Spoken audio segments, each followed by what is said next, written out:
Kesempatan yang diberikan kepada saya untuk mewakili Biobank di Fakultas Kedokteran UGM, mewakili tim pengembang untuk mempresentasikan apa yang bisa disumbangkan oleh Biobank untuk riset yang berkelanjutan. Jadi tagline kami adalah For Sustainable Research.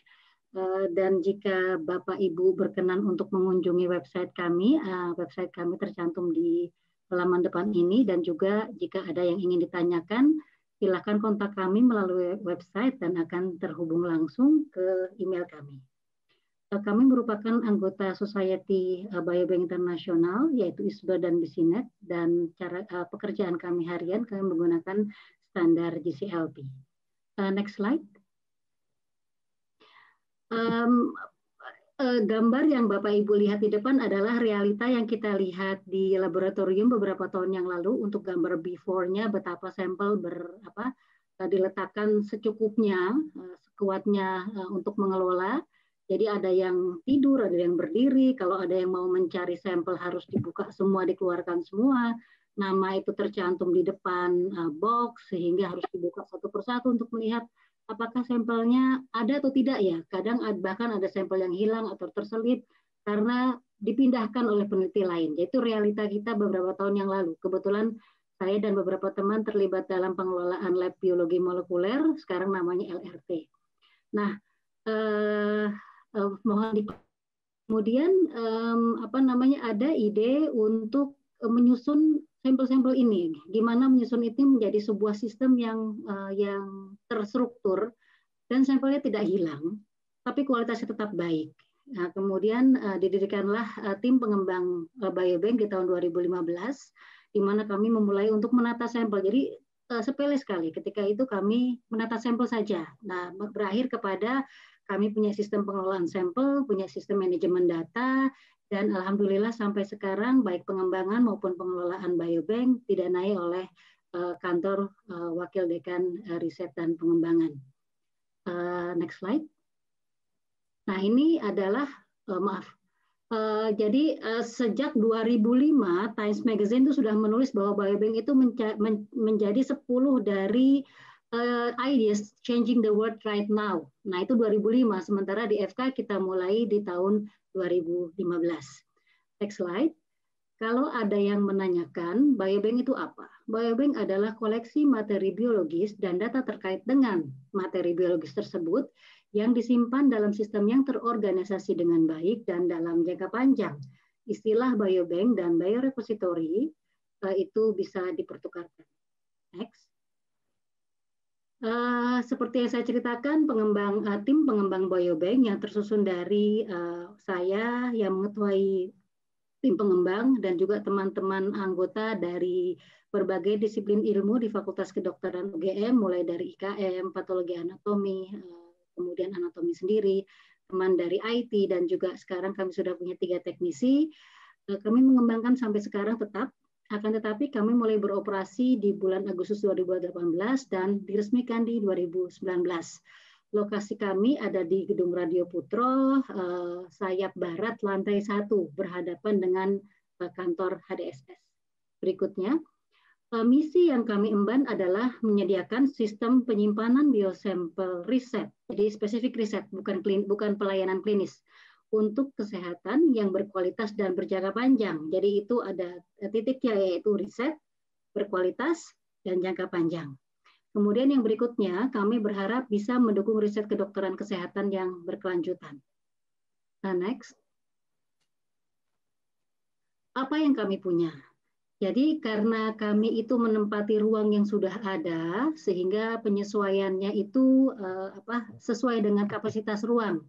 Jadinya kami punya ultra freezer, liquid nitrogen tank, kami punya sistem manajemen sampel, dan juga kami ada teknisi dan manajer data.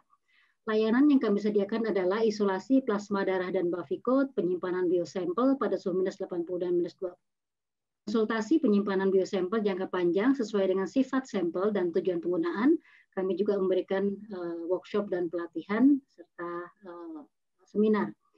kami juga terbuka untuk kerjasama riset yang terkait dengan pengembangan biobank. Jadi riset yang tidak berhubungan dengan penggunaan koleksi yang kami jaga. Jadi riset itu terkait dengan kajian etiko-legal biobank dan juga pengembangan model-model biobank baik yang berbasis rumah sakit maupun populasi. Berikut. Nah, jika misalnya Bapak Ibu tertarik untuk bekerja sama dengan biobank, bagaimana sih cara kerjanya? Jadi biasanya kami mengundang calon peneliti yang ingin mencari informasi untuk berdiskusi dengan kami. Maunya apa? Apa yang bisa kami bantu? Nah, jika kira-kira informasi yang kami sediakan dan kebutuhan itu cocok, kemudian kami minta yang bersangkutan untuk mengajukan permintaan. Dan jika kontrak sudah ditandatangani, maka proses pengiriman sampel bisa dilakukan di biobank. Next. Kuncinya adalah peneliti harus mempertimbangkan potensi penggunaan sampel berjangka panjang. Satu, peneliti harus memiliki izin etik karena izin etik tidak diletakkan di biobank, izin etik diletakkan kepada peneliti utama. Dan kontrak harus ditandatangani dengan biobank sebelum sampel masuk ke biobank. Berikut, ini adalah data jumlah file yang tersimpan di biobank, tertinggi 2019, 2020 ada pandemi. Sebagai catatan, karena kami ini menempati ruang yang sudah ada, kami membatasi sampel-sampel itu tadinya untuk penelitian yang sifatnya tidak bertuju kepada sampel-sampel infeksius. Akan tetapi karena era COVID kami mulai melakukan pembenahan dengan sarana dan prasarana yang ada, diskusi dengan tim biosafety, kira-kira apa yang bisa kami lakukan jika misalnya ada studi yang terkait dengan COVID-19. Berikutnya, ini adalah contoh-contoh dari peneliti yang sudah menggunakan fasilitas biobank seperti dari berbagai disiplin ilmu, dan sebagai catatan di bawah sendiri ada Dr. Dian dengan studi GINUS-nya dengan menggunakan standar keamanan tertentu, kami bisa menerima sampel yang berasal dari darah perifer pada studi yang terkait dengan COVID-19. Berikutnya lagi. Ini adalah slide kedua untuk pengguna biobank. Kita lihat misalnya yang paling banyak Dr. Susan dengan kohort kanker payudara selama 4 tahun memasukkan sampelnya, dan juga sebagai catatan bahwa karena kita punya sistem, maka apa yang dikumpulkan oleh peneliti tercatat dan bisa ditarik kapan saja informasinya. Berikutnya. Nah, pertanyaannya, biobank itu keuntungannya apa? Misalnya peneliti menitipkan dalam tanda kurung karena harus membayar, bekerja sama dengan biobank. Yang pertama, biobank menyediakan konsultasi koleksi dan penyimpanan sampel. Jadi kami sekarang sering kedatangan peneliti yang tahu-tahu sudah bawa sampel, padahal seharusnya penelitinya dulu, sampelnya jangan dibawa.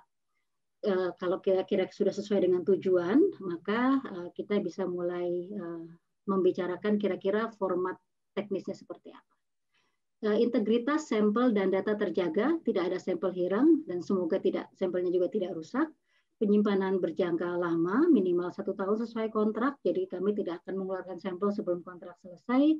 Kontrol penggunaan sampel berada di tangan peneliti, jadi sekali dititipkan ke biobank, ya hak untuk berbagi itu jatuh kepada peneliti. Kelima, biobank melaporkan secara reguler sampel yang masuk berkat dengan database sistem yang kami miliki. Jadi tiap 3 bulan sekali biasanya kami melaporkan kepada peneliti utama bagaimana status koleksi mereka. Kemudian biobank memuat koleksi riset di laman biobank. Jadi tabel yang saya muat, tabel peneliti itu kami masukkan ke lamannya biobank. Harapannya dengan adanya koleksi tersebut dimuat, peluang kerjasama dengan peneliti lain akan terbuka. Next. Demikian, ini adalah tim kami. Sayangnya Dr. Lutfan dan Dr. Amira Wahdi tidak ada di sini di dalam foto ini. Sebagai catatan, kami ada 2 teknisi dan 1 manajer data, dan kami akan membantu Anda sesuai dengan kebutuhan Bapak dan Ibu dalam mensukseskan penelitian. Maksudnya ini Dr. Lutfan saya hadir Bu Yaya. Terima kasih Dr. Lutfan. Saya tidak ada di foto. Tapi hadir. Terima kasih Dr. Ida, waktu yang diberikan semoga bermanfaat. kasih.